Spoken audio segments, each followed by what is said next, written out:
नमस्कार, जोहार। Live 7 TV देख रहे हैं आप। मेरा नाम अभिषेक भारती है। झारखंड की एक पहचान यह भी है कि ये एक ऐसा राज्य है जो अवैध खनन, अवैध माइनिंग का राजा है। बहरहाल ऐसी खबरें तो आप अमूमन देखते रहते हैं। आप बोलेंगे कि इसमें नया क्या है, लेकिन आज लाइव 7 टीवी जो खुलासा करने वाला है वो देख करके, वो सुन करके, वो समझ करके आप अवाक रह जाएंगे। आज पहली बार हम आपको वो दिखाने वाले हैं कि कैसे एक अधिकारी, या अधिकारी छोड़िए, एक सीनियर अधिकारी अवैध खनन जो चल रहा है उसको ढकने के लिए बाकायदा सरकारी प्रोसेस का इस्तेमाल करता है। आप बोलेंगे ऐसा कैसे? बाकायदा ऑन रिकॉर्ड खेल हुआ है और उस खेल का खुलासा लाइव 7 टीवी आज करने वाला है। और सिर्फ एक एपिसोड में नहीं, लगातार back to back episode series के साथ हम इसका खुलासा करेंगे। हम आपको दिखाएंगे कि बड़का गांव में 100 एकड़ से भी ज्यादा जमीन पर अवैध खनन चल रहा है और चल ही रहा है। सबको पता है कि चल रहा है, सरकार को पता है कि चल रहा है, केंद्र सरकार को पता है कि चल रहा है, केंद्र सरकार की एजेंसियों की इसमें एंट्री हो चुकी है। हमने आपको दिखाया था कि जो चिट्ठी आई है केंद्र सरकार की तरफ से, एजेंसियों की तरफ से, उस चिट्ठी को झारखंड के अधिकारी दबा के बैठे हुए हैं, कुंडली मार करके बैठे हुए हैं। लेकिन आज उसके आगे की एक और हकीकत बताने वाला है आपको। हकीकत क्या? झारखंड में एक आईएफएस अधिकारी है। उन आईएफएस अधिकारी ने मार्च 2022 में एक रिपोर्ट तैयार की और फिर उसी रिपोर्ट को काटती हुई एक और रिपोर्ट तैयार की जून 2022 में।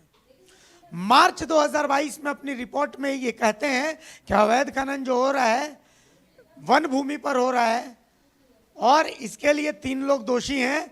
वन भूमि अधिनियम के कुछ जो क्लॉज, उन क्लॉज के तहत ये कार्रवाई होनी चाहिए। और फिर उसी रिपोर्ट को काटते हुए जून में एक रिपोर्ट बनाते हैं कि नहीं, इसके लिए किसी विशेष को जिम्मेदार नहीं ठहराया जा सकता। मैं दोनों रिपोर्ट आपको दिखाऊंगा, आप टीवी स्क्रीन पर देखेंगे।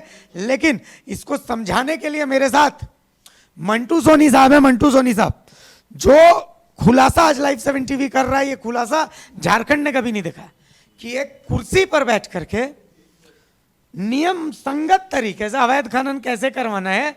झारखंड के इन आईएफएस अधिकारी से समझिए। कौन है ये आईएफएस अधिकारी, क्या हुआ है, थोड़ा समझाइए। देखिए, भारत सरकार के महारत्न कंपनी एनटीपीसी का बड़का गांव पकरी बरवाड़ी कोल प्रोजेक्ट चल रहा है। उसमें उसका जो एमडीओ है, माइंस डेवलपर ऑपरेटर, उसने फॉरेस्ट क्लियरेंस के कंडीशन का वॉल्यूशन करते हुए लगभग 100 एकड़ एरिया में इलीगल माइनिंग कर दिया है। इलीगल सिर्फ सामान्य ज़मीन पे या पेड़ काट के नहीं किया है, उसने इलीगल माइनिंग उस क्षेत्र का जो लाइफ लाइन है या था उसको नष्ट करके किया है। एक 2 मोहला नली है जिसकी औसत चौड़ाई 20 मीटर है। नदी है जिसको सरकारी रिकॉर्ड में नाला कहा जाता है। उसकी 20 मीटर चौड़ाई को, अब जो जिसकी चौड़ाई 20 मीटर हो तो नाला नहीं कहा जा सकता है ना, उसको इन लोगों ने माइनिंग कर दिया 3 किलोमीटर एरिया तक। यह वन विभाग के जांच में पुष्टि हुई है। मतलब नदी के अंदर माइनिंग, नदी की धारा को प्रवाहित करके, मैं ऐसा एक फोटो भेज रहा हूँ आपको, दे रहा हूँ कि पुल बना हुआ है नदी के भैया। पुल के ऊपर आपको नदी देखेगा और उस पार उसका पूरा माइनिंग किया हुआ वो भी डंप दिखेगा। ये सरकार मानती है कि ऐसा हुआ है? जांच रिपोर्ट हुआ है, वन विभाग के आईएफएस प्रशिक्षु आईएफएस अधिकारी जांच रिपोर्ट में दिए हैं उसने कि 3 किलोमीटर नदी को माइनिंग कर दिया गया, अनाधिकृत तौर से खनन किया गया है। यह सरकारी जांच रिपोर्ट है। अब जांच रिपोर्ट के बाद खेल चालू होता है अभिषेक जी, कि जिससे अभी तक जो माइनिंग होता है या फिर जो हो रहा है आरोप लगते हैं या फिर जो जांच एरिया वगैरह चल रहा है, तो लगता है कि नहीं क्षेत्र माइनिंग ऑफिसर ये वो, एक प्रशिक्षु आईएफएस और एक एसीएफ AK परमार जी, दोनों ने जांच किया। जांच रिपोर्ट उन्होंने डीएफओ को, तत्कालीन डीएफओ RN मिश्रा को, हजारीबाग वन पश्चिमी वन प्रमंडल को दिया। डीएफओ वन प्रमंडल ने इसमें खेल क्या किया कि मार्च 2022 में अपने सीनियर ऑफिसर को, CF को, वन संरक्षक, क्षेत्रीय वन संरक्षक को रिपोर्ट दिए। उसमें कार्रवाई के लिए जिन बिंदुओं का उन्होंने जिक्र किया, उसमें उन्होंने एनटीपीसी के 3 अफसरों को जिम्मेवार माना, 3 बिंदुओं पे कार्रवाई करने का अनुशंसा किया।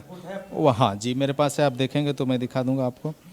इसमें इन्होंने श्री प्रशांत कश्यप कार्यकारी निदेशक, श्री विक्रम चंद्र दुबे अपर महाप्रबंधक खनन, श्री रंजित प्रसाद उप महाप्रबंधक खनन, तीनों अफसरों को जिम्मेवार माना। ये रिपोर्ट उन्होंने, ज्ञापन पत्रांक कुछ है? हाँ मार्च में है, तो मार्च का है, मार्च 2022 का रिपोर्ट है। ज्ञापन दिनांक सब है, जांच रिपोर्ट है आपके पास, आप स्क्रीन में दिखाएं इनको कि ये जांच रिपोर्ट है। ये मार्च में डीएफओ ने अपने साइन से लिखा है, वन संरक्षक को, सीएफओ। उसके अलावा उन्होंने 3 पॉइंट पे कार्रवाई करने की अनुशंसा किया था मार्च में। पहला अनुशंसा यह था उनका कि सुप्रीम कोर्ट के गाइडलाइन के अनुसार एनपीवी का 37.20 हेक्टेयर वन भूमि के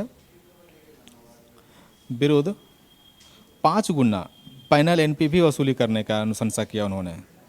दूसरा उन्होंने अनुशंसा किया है कि अनाधिकृत खनन हेतु उपयोग किए गए 37.20 हेक्टेयर वन भूमि का 5 गुना रकबा पर अवरिष्ट वनों में दंड क्षतिपूर्ति वृक्षारोपण की शर्त लगाया जा सकता है। तीसरा उन्होंने वन संरक्षण अधिनियम के तहत दोषी तीनों पदाधिकारियों पर वन संरक्षण अधिनियम 1980 की धारा 3A और 3B के कार्रवाई हेतु अपर मुख्य वन संरक्षक क्षेत्रीय कार्यालय पर्यावरण एवं जलवायु परिवर्तन सरकार से अनुमोदन प्राप्त कर वैधानिक कार्रवाई किया जा सकता है। ये 3 पॉइंट पे करने का अनुशंसा उन्होंने किया। इस अनुशंसा को 3 महीने के बाद ये डीएफओ ने वन संरक्षक को लिखा है। यही डीएफओ RN मिश्रा ने जून में अपनी लिखी हुई रिपोर्ट को बदल दिया।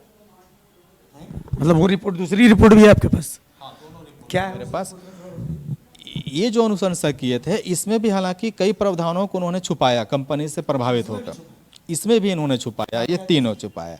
जैसे इसमें सुप्रीम कोर्ट और माननीय एनजीटी के गाइडलाइन, जो 2 माला लाइफलाइन नदी है उसको नष्ट किया गया है, तो जल स्रोतों को नष्ट नहीं करने का एनजीटी और सुप्रीम कोर्ट का गाइडलाइन निकला हुआ है, तो उसका इसने वॉल्यूशन किया, उसके लिए उन्होंने उसका जिक्र नहीं किया।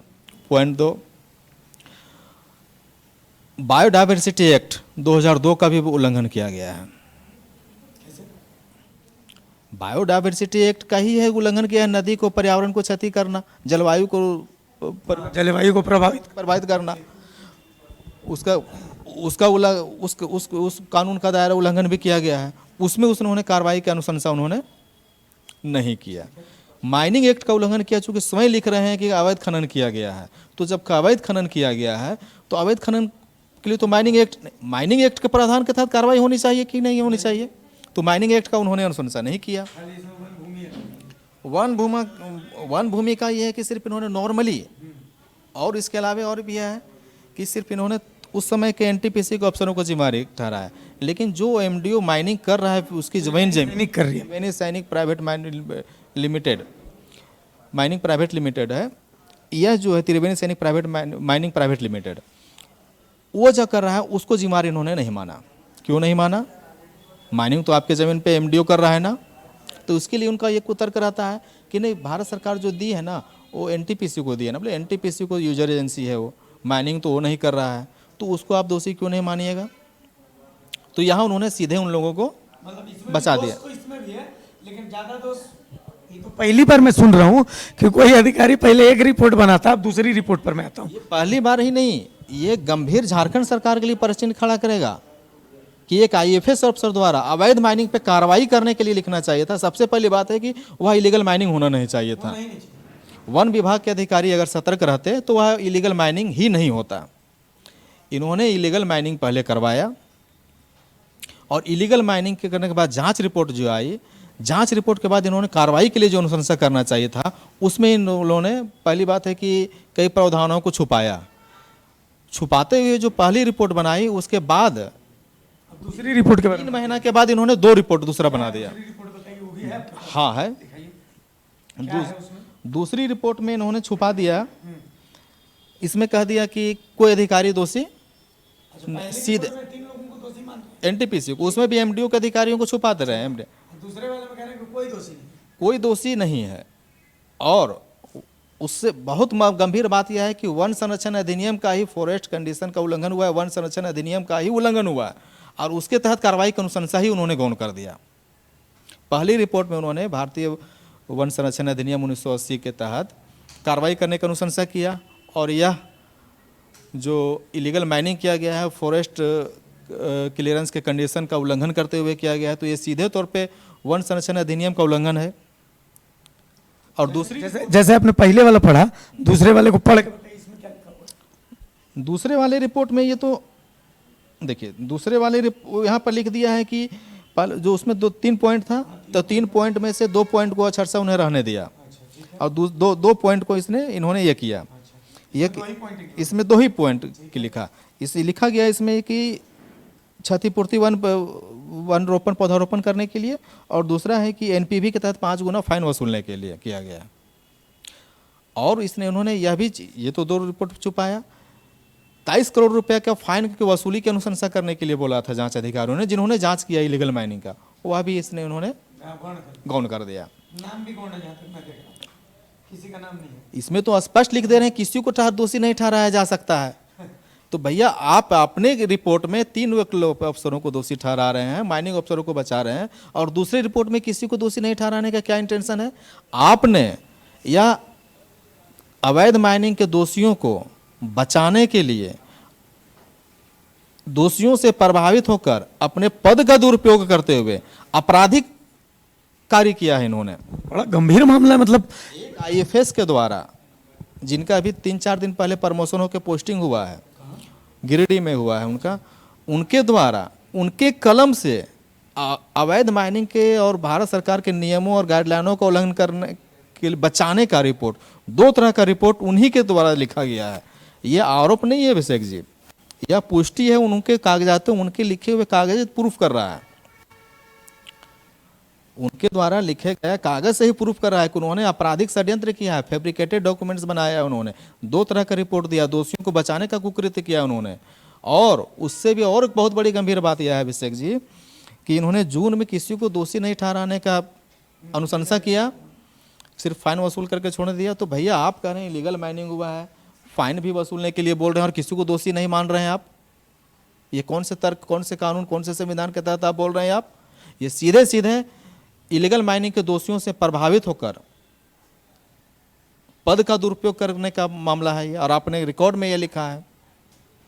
अब आगे क्या इसमें क्या हो सकता है? इसमें इन्होंने क्या लिखा है कि ये तो इन्होंने कर दिया है रिपोर्ट कि किसी को दोषी नहीं बताया है, और उसी महीने जून में ही अवैध माइनिंग कर दिया गया है। तो फॉरेस्ट क्लियरेंस के कंडीशन का जो अमेंडमेंट करना था उसका भी अनुशंसा कर दिए।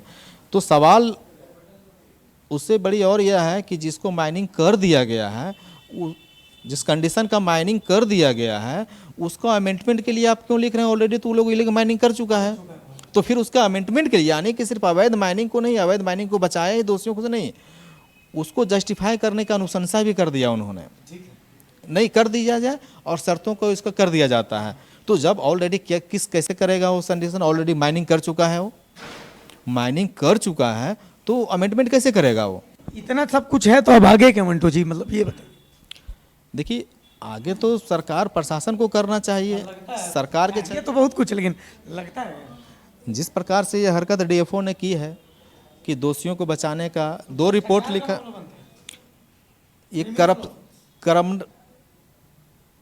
करप्शन एक्ट के तहत, पीसी एक्ट के तहत भी मामला बनता है ये उनके ऊपर, आपराधिक मामला बनेगा 420, 467, 468, 166, 160A का तहत मामला बनता है उनके ऊपर, आपराधिक आईपीसी के दंड विधान के तहत बनेगा ये मामला। उन्होंने फैब्रिकेटेड डॉक्यूमेंट्स बनाया है, झूठी रिपोर्ट लिखी है, अवैध माइनिंग को संरक्षण दिया है, और सिर्फ संरक्षण ही नहीं दिया, उसको बढ़ावा देने के लिए उसने कंडीशन को अमेंडमेंट करने का ये कर दिया है कि आप इसको अमेंडमेंट कर सकते हैं उसी महीने में। तो जहाँ की आप बात कर रहे हैं, घना जंगल इलाका है वो, मतलब सरकार की तरफ से भी वो घोषित किया जा चुका है कि वो एलिफेंट पासेज है वो जगह है, लेकिन कन्वेयर बेल्ट भी लगा दिया गया है कि भाई कन्वेयर, चूंकि एलिफेंट्स और ऐसे वाइल्ड एनिमल्स जो हैं ऊंचे, उनको दिक्कत ना हो यहाँ पर चलने फिरने में, तो इसके लिए कन्वेयर बेल्ट से आपको लेकर ट्रांसपोर्ट करें, लेकिन फिर भी गाड़ियाँ चलती हैं, तो इसको मतलब इस पर। हाँ देखिए, इसका भी खेल अलग है। जितना छुएगा ना अभिषेक जी, उतना ज़्यादा आपको दूर तक, जैसे होता है ना किसी आदमी कहा जाता है ना कि जहाँ दूर तक जाइए फिर उसके अंदर और नज़र, जहाँ तक नज़र का कभी छोर नहीं मिलता है। अभी लोग क्या किया है, इलीगल क्षेत्र में तो माइनिंग हो रहा है, कन्वेयर बेल्ट से ट्रांसपोर्टिंग करना है, इसने मानवीय जीवों को, वन्य जीवों को, पर्यावरण को, सारे कानूनों को ताक पे रख के इलीगल माइनिंग को बढ़ावा दे रहा है, ट्रांसपोर्टिंग को। कैसे? जब उसको कन्वेयर बेल्ट से बनाने का आदेश है, चलाने का, कोयला परिवहन करने का, तो वह सड़क मार्ग से क्यों कर रहा है? सड़क मार्ग से माननीय एक्सीडेंट में मौत हो रहा है, सैकड़ों लोग मरे हैं अभिषेक जी, सैकड़ों लोग। लेकिन उस दौरान जानवरों का तो खैर काउंट नहीं। जानवर जहाँ जिस रोड में रात भर आवागमन होगा, दिन भर आवागमन होगा, तो जानवर उस इलाके में जाएगा नहीं। और उसे कि मानवीय आबादी में आ रहा है, मानवीय फील्ड में थी जहाँ आबादी है वहाँ पे घुस जा रहा है, और उससे राशन को, मानवीय जीवों को हाथी पटक के मार दे रहा है। लोग उधर जा नहीं रहा है, अनाज को खा रहा है, फसल को नष्ट कर दे रहा है। और जब से उसका सड़क मार्ग से ट्रांसपोर्टिंग का निश्चित टाइम 28 जून 2022 तक था, 28 जून 2022 के बाद अवैध ट्रांसपोर्टिंग के दौरान 2 लोगों की मौत हो गई है। तो क्या इसे सामान्य एक्सीडेंटल माना जाएगा? यह साजिश करके हत्या के लिए प्रेरित करने का बात माना जाएगा? जब आपको सड़क मार्ग से आदेश ही नहीं है तो उस क्षेत्र में जाके आप क्या कर रहे हैं? यानी कि इंटेंशनली है ना आपका, और वन्य जीव जो प्रभावित हो रहे हैं, आप उसके लिए वन विभाग परमिट दे रहा है अभिषेक जी। चाईबासा में जो मामला है यहाँ पे कि बिना परमिट का ट्रांसपोर्टिंग किया गया, यहाँ पर इलीगल ट्रांसपोर्टिंग के लिए कंडीशन के विपरीत जाके लीगल चालान दिया जा रहा है वन विभाग के द्वारा। मतलब जिला प्रशासन आपका कहना है कि नतमस्तक हो चुका है पूरी तरह? नतमस्तक ही नहीं, नतमस्तक का मतलब होता है कि आंख मुंद बंद कर देना। ये लोग और उसको संरक्षण दे रहे हैं इलीगल कार्य को, यानी कि कंपनी के एक लठैत के तौर पे लोग वहाँ पे ये कर रहे हैं, पहरेदार बन के बैठे हुए हैं। आप बताइए कि स्पष्ट लिखा हुआ है कंडीशन में, आपके पास डॉक्यूमेंट्स है, तो आप चालान क्यों दे रहे हैं? आपके विभाग का ही कंडीशन है ना, तो आपको तो मिला होगा कि आपको किस किस कंडीशन में इसको देख रेख करना है। अब उसका सड़क मार्ग से ट्रांसपोर्टिंग का टाइम पीरियड खत्म हो चुका है, तो फिर आप उसको चालान कैसे दे रहे हैं? यानी कि इलीगल चालान को वैध बनाने के लिए आप लाइसेंस जारी कर रहे हैं, परमिट जारी कर रहे हैं आप। तो कुल मिलाकर के देखिए, आज एक एपिसोड हमने इसका दिखाया है, एक एपिसोड दिखाया है।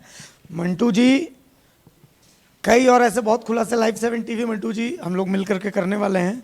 ये आज पहला एपिसोड हमने दिखाया कि देखिए कैसे एक अधिकारी सिस्टम को खिलौना बना देता है।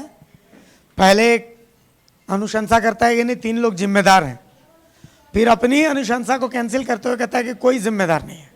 गजब की बात है ये, बहुत इंटरेस्टिंग मामला है ये। सरकार है, सिस्टम है, सब कुछ है। देखना है कि इस मामले पर क्या सरकार सिस्टम कोई एक्शन लेते हैं या नहीं लेते हैं। क्योंकि मंटू जी मेरे साथ बैठे हुए, मैंने शब्द बोला कि नतमस्तक, उन्होंने कहा नतमस्तक तो बहुत छोटी बात है। नतमस्तक तो तब होता है ना जब कुछ होता है और आंख बंद करके बैठे रहते हैं। आप उस सिस्टम में सहभागी हैं, ये सबको सहभागी बता रहे हैं, सबको सहभागी बता रहे हैं। संरक्षण प्रोटेक्ट करते हैं। कंपनी अगर मनमाना कर रहा है तो किसके दम पे कर रहा है? जान रहा है कि जो जिसको निगरानी करने का जिम्मेदार है वही हमारे संरक्षक। सबसे इंटरेस्टिंग बात है कि 1-2 पहाड़ पे खनन की बात को लेकर के पूरा सरकार सिस्टम हिल गया, ईडी जब आया। ये आप जो बोल रहे हैं 100 एकड़ से कहीं ज्यादा है। मैं आपको एक्स्ट्रा सूचना यह दे रहा हूं अभिषेक जी कि ये 100 एकड़ एक कोना बराबर है। 400 एकड़ की जांच में पुष्टि हो चुकी है कि इन्होंने 100 एकड़ ही नहीं 400 एकड़ जांच किया गया। डीएफओ ने यहाँ 100 एकड़ को भी छुपाया है, कम करके बताया है अवैध इलीगल माइनिंग को दोषियों को बचाने के लिए।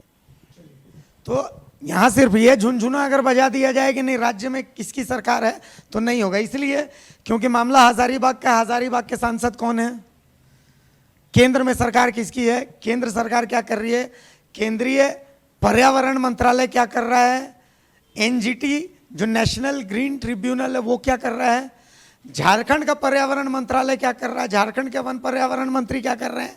ये तमाम सवाल उठेंगे।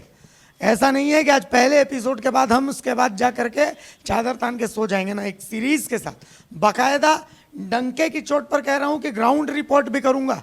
एक एक तस्वीर आपके सामने लेकर के आएंगे कि आखिर कौन खनन कर रहा है, कौन खनन करवा रहा है, किसके किसके पास हिस्सा जा रहा है, कौन कौन हिस्सा खा रहा है, सबको अनपच करवाएंगे। मंटू जी वादा है लाइव 7 टीवी का कि एक एक रिपोर्ट लाएंगे।